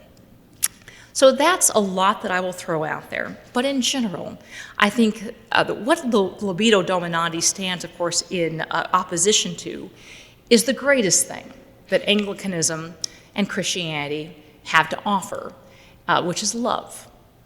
And at a time when our country, indeed our world, is increasingly fearful, fractured, angry, alienated, polarized, politicized, lost, and lonely, we have an incredible opportunity to model, to offer, to extend what the world needs most, which is love.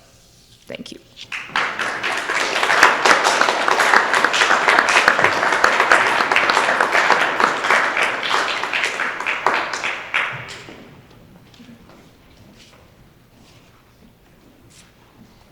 Well, that opens, I think, our next section, which is, of course, to invite questions and discussion. And we certainly don't have a lack of terrain upon which to reflect. So I will encourage you all, therefore, to engage, not to rush in, of course, but to engage. Who would like to be first?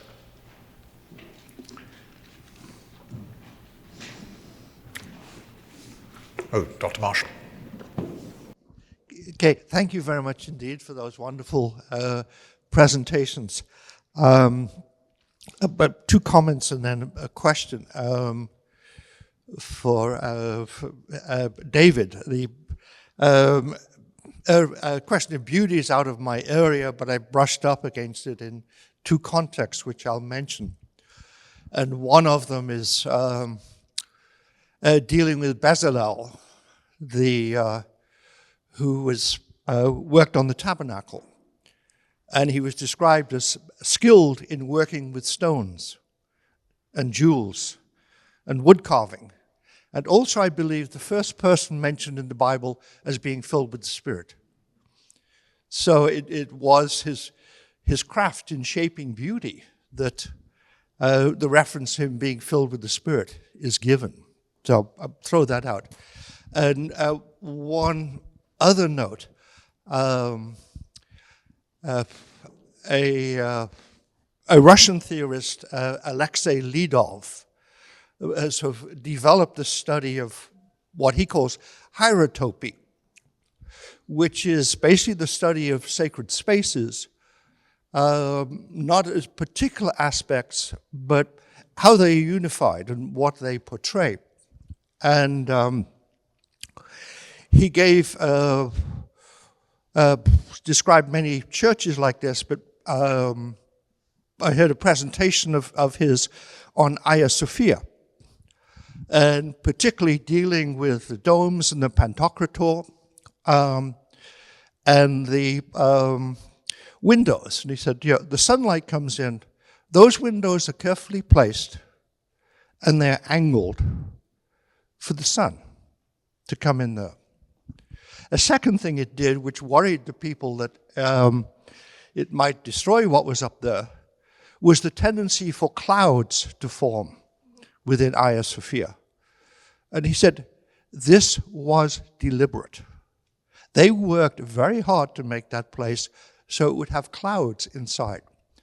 So that when you look at the image of Christ, the ruler, it is through the clouds and the sunbeams that you see that. He says, they're trying to show you what heaven is like and who Jesus is. So I mentioned that. I found it just a very powerful expression. And then one question for Reverend Walker. How do you respond to Jonathan Chaplin's book, advocating disestablishment? A warning, by the way, he was a student of mine. Having not read it, I don't think I could respond to it, but I'm pretty certain I disapprove of it. Sorry, it's what? This is Washington. You're allowed to comment on things. I mean, I would say that I disapprove of it. I think it would be bad for Britain. I think it would be bad for the Church of England. I think it would be bad for the Christian community in general, and indeed for the British people in general. So all round, I think I probably would come to a different position than him.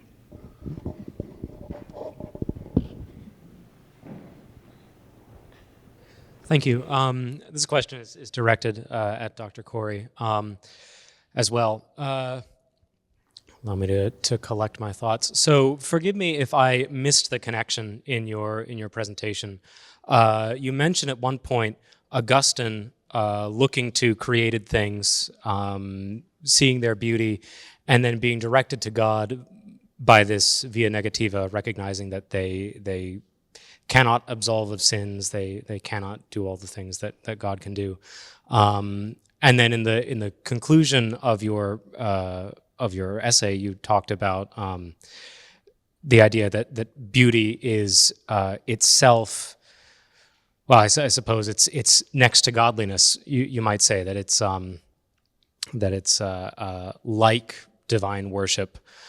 I'm not sure how would you reconcile those two ways that beauty might direct toward God, it being like divine worship, but then at the same time showing and highlighting its own lack. Is this on? Thinking on my feet, thank you for the good question.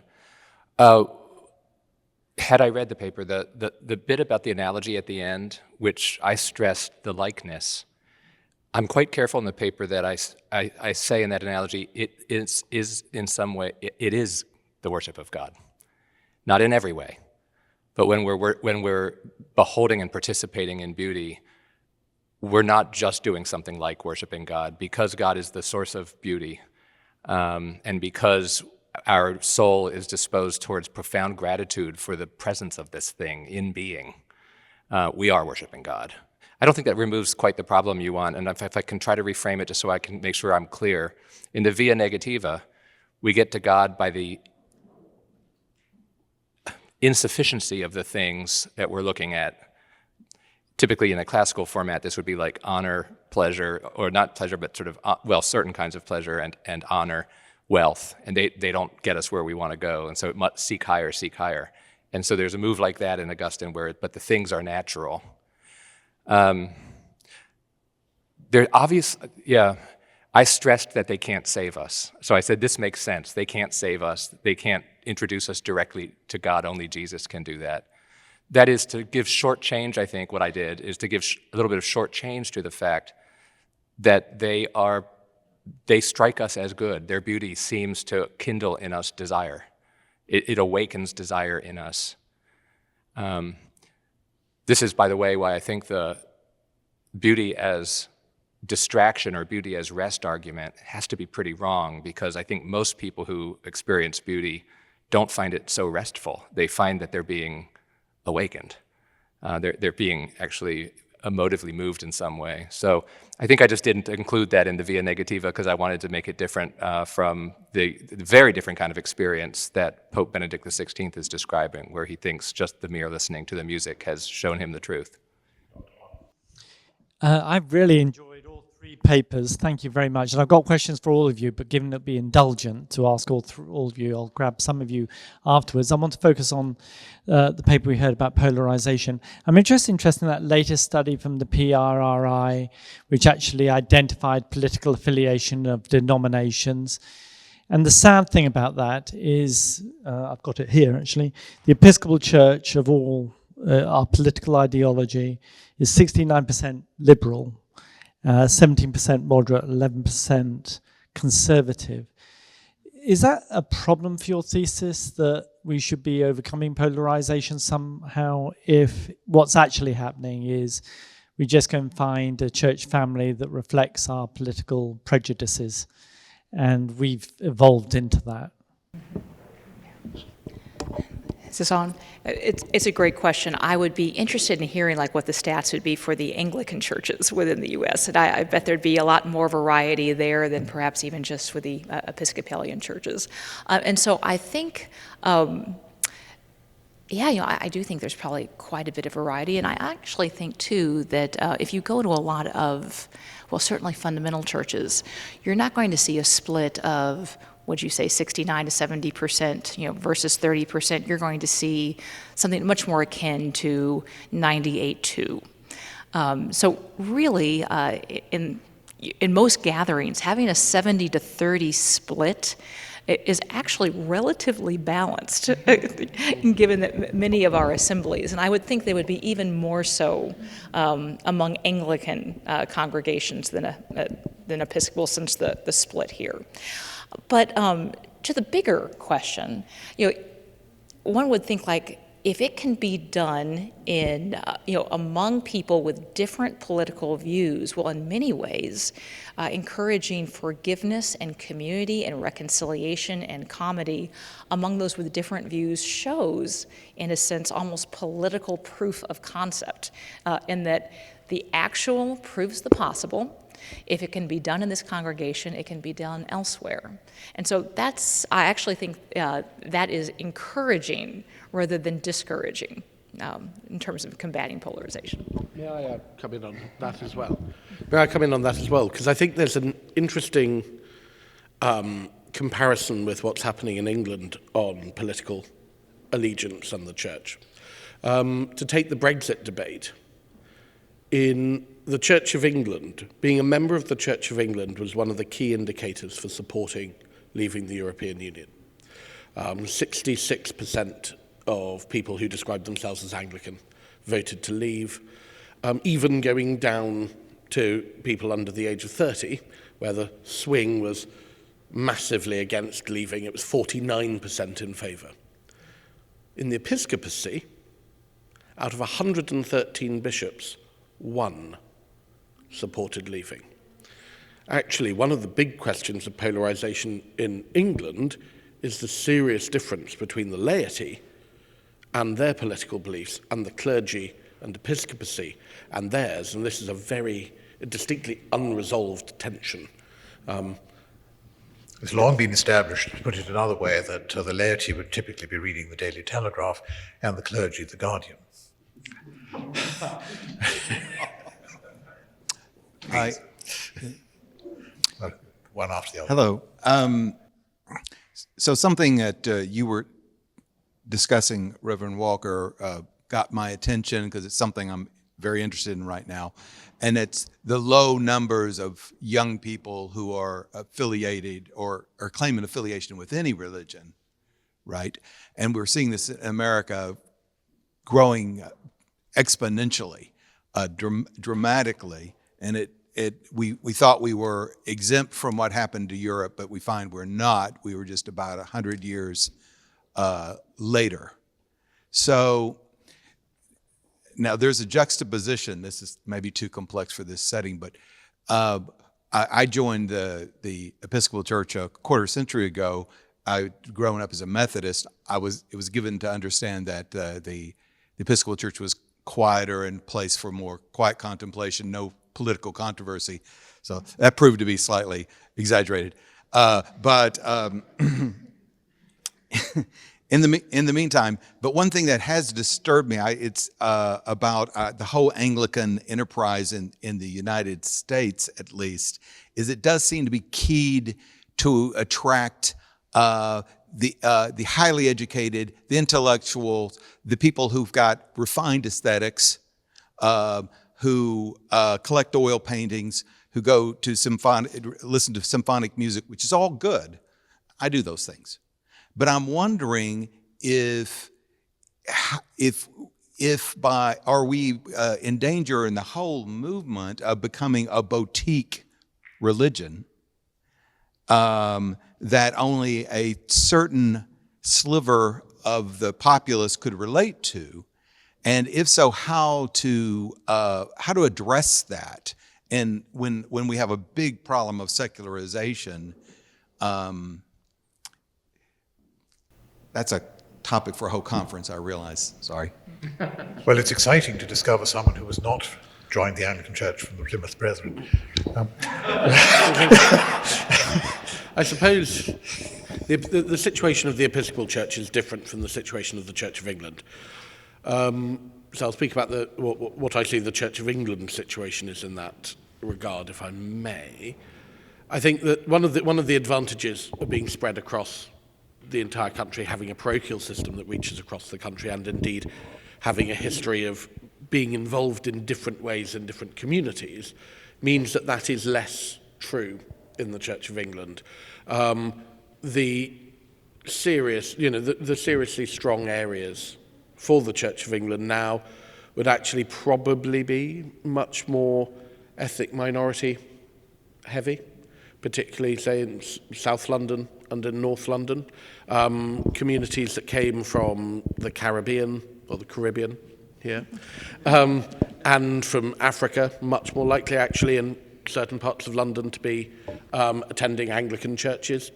The Beretta Belt, as it used to be called, this is a string of northern working class communities particularly affected by the collapse of the mining industry, was particularly one of the big areas of growth for the Anglo-Catholic movement.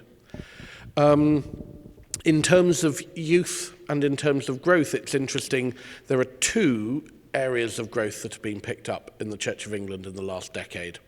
One is Holy Trinity Brompton, and the churches that have come out of that quite charismatic movement, and there's been a serious amount of growth and expansion in that style of churchmanship.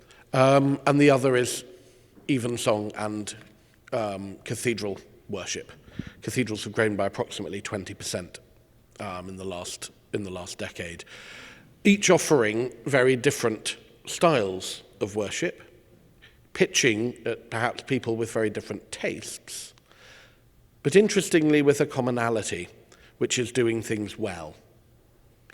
And yes, and so I wonder if that's something to draw out. The Episcopal Church has its own history and culture and tradition, and perhaps it's not just where, sort of what it does, but also where it has historically been, sort of the people it's historically ministered to and where it's historically been strong, that means that it has that particular reach now.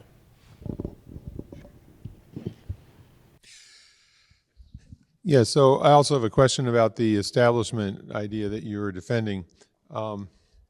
It seems quite unusual that other religions are actually saying we're happy to have this church established because, well, it's at least better than nothing. It seems in most cases, in countries that have an established religion or church, it doesn't work that so well. I can't think of any others where it's working well. And I wonder, do you think it's because, as you were describing the decline in the church, that its church is relatively weak? Is that why other religions aren't feeling threatened by it, or is it something else? I think it's a number of factors. I think the main factor is probably the fact that the Church of England has been a dialectic institution from the start. The fact that from its creation it has had people who radically disagree with each other contained within its boundaries has meant that there is that the idea that you can sit down and work with people whom you disagree with just is embedded in the national consciousness, partially because the guardrails of the state means tough luck if the vicar next door happens not to believe in the real presence of the Eucharist. You're in the same deanery, shut up and get on with it. You are going to sit in the House of Lords with bishops with whom you violently disagree. Get on with it. So I think that means that the Church of England, as it's engaged with, first of all, Christian dissenters and nonconformists of a Roman Catholic sort and a Protestant sort, and also as it's engaged then with people of other faiths, has instinctively been able to get on with people and work with them. The second thing is the proximity to the state. The fact that the Church has been aware since the 60s that it's being put in charge of the major national moments means that it mustn't muck it up. And if the Church of England had basically gone, no, every other denomination out, every other faith out, it's just us, we probably wouldn't still be doing the cenotaph service. The coronation would probably have taken on a very different shape. So the proximity to government and to national institutions, I think, has meant that they've been working very carefully to do this. I also think the fact that so many priests minister in communities where new populations have come in and have then gone on to be senior members of the Church of England has again meant they've experienced on the ground the realities of interfaith work and ecumenical work that they've taken with them into working out how that should look on the national stage. Might just press an aspect of that a little further. There is a seeming tension, which is not always as well observed as it might be, which I think is an aspect of polarization, which I can point by saying it's possible to be, if you like, liberal, brackets there, secular, or pluralist, but not both. And there's therefore a very interesting aspect, to my mind, in the Anglican experiment in Britain, and it is genuinely pluralist in some respects. But the drive to say that within the liberal hegemonic perspective, which is driven to some extent, one might say, by the notions of dominion, there is a limit to what depth there can be in pluralism. And we see that in quite radical ways. And I think that's an under-examined dynamic. Would others agree?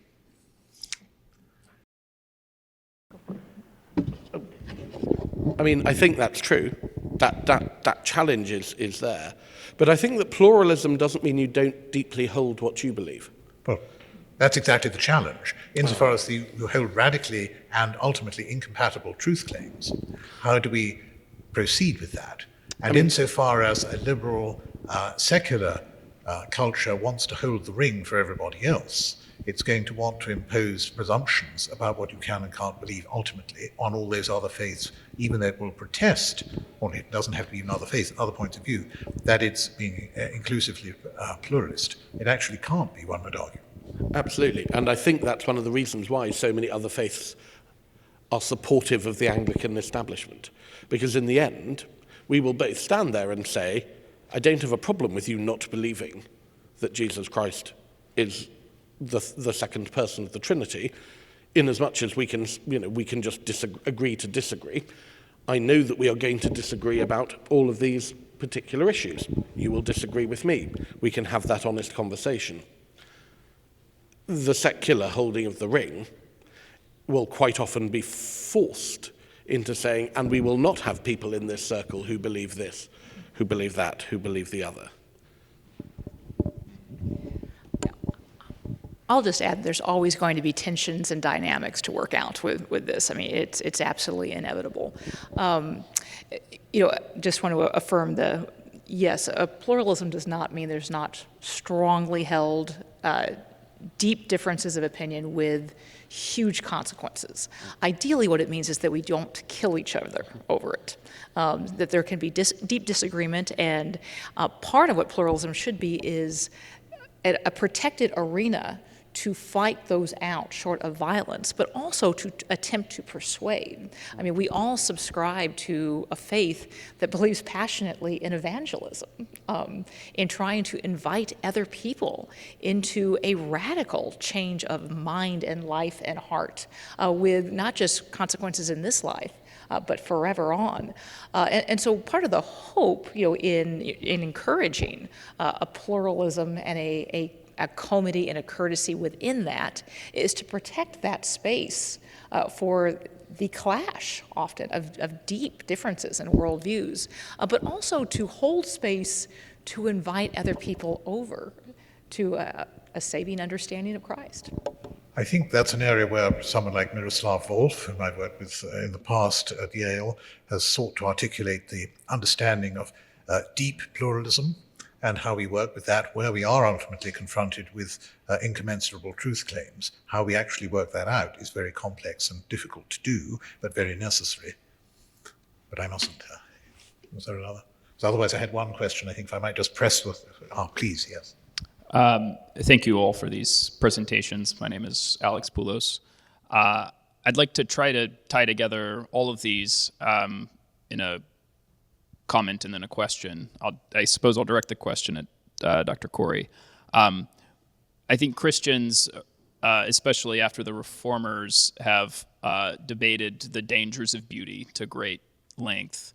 And I wonder if recently we've actually had the opposite problem, where we've, at least in America, many thinking and responsible Christians have jettisoned the arts, jettisoned beauty, and this has come at great cost to our public witness.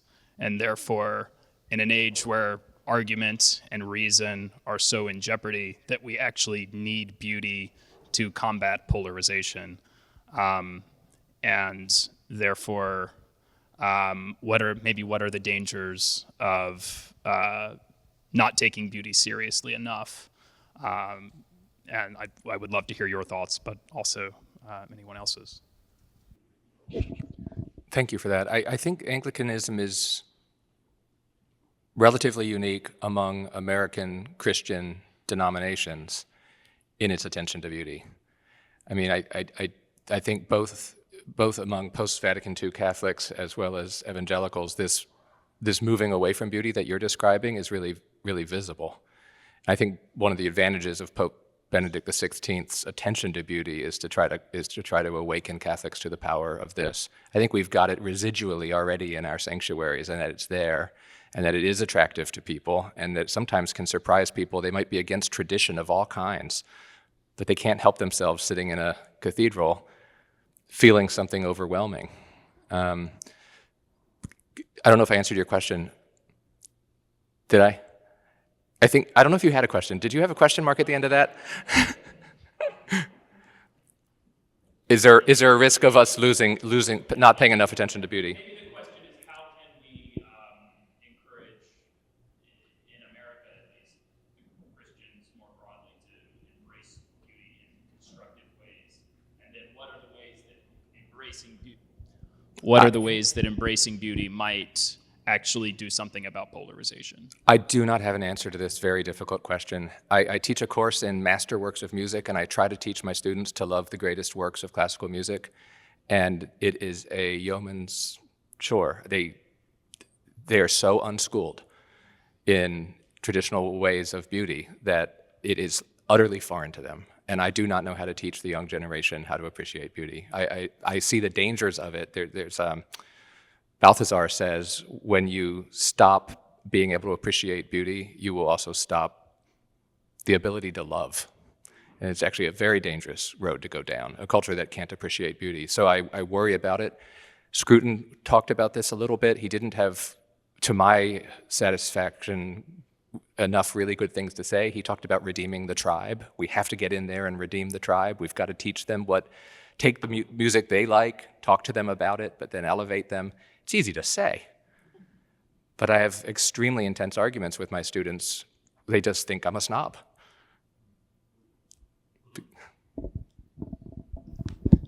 If I may ask another question, I have two questions for Dr. Corey. In the Christian denominations that incorporate little to no art, what is the reasoning that you have encountered? What theological reasoning have you encountered in those instances? And then perhaps in the more mainline Protestant churches where you do see some art, notably stained glass windows, for example, what are the criteria that you've discovered whereby they determine these art forms can be incorporated into worship? Windows, yes. Paintings, no. Sculpture, no, for example. This is a real clear question. It is a historical question. I thought about working on it prior to this talk. I thought I could jettison it.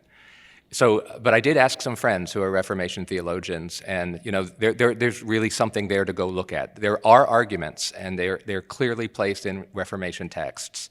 So if I had wanted to go to the 16th century and 17th century and look for Protestant arguments for eliminating art, it's there, and there was a kind of a war there between the aesthetes, all right, and those who thought art was more important. And then you get to this sort of middle ground that you're describing. I don't know the answer, but it's a clear historical question that does have an answer. I'm just not the right person to answer it. I think we're going to have to, unfortunately, continue the conversation. I think informally we'll have more opportunities tomorrow. But I do want to express, or encourage you to express, our gratitude to our distinguished panel, who lamented at one point the lack of celebrities, but I think we have in the panel some good candidates. And of course, we're left to think about, of course, that ultimate 11th commandment of Episcopalianism and Anglicanism, which is that thou shalt have good taste. Thank you very much.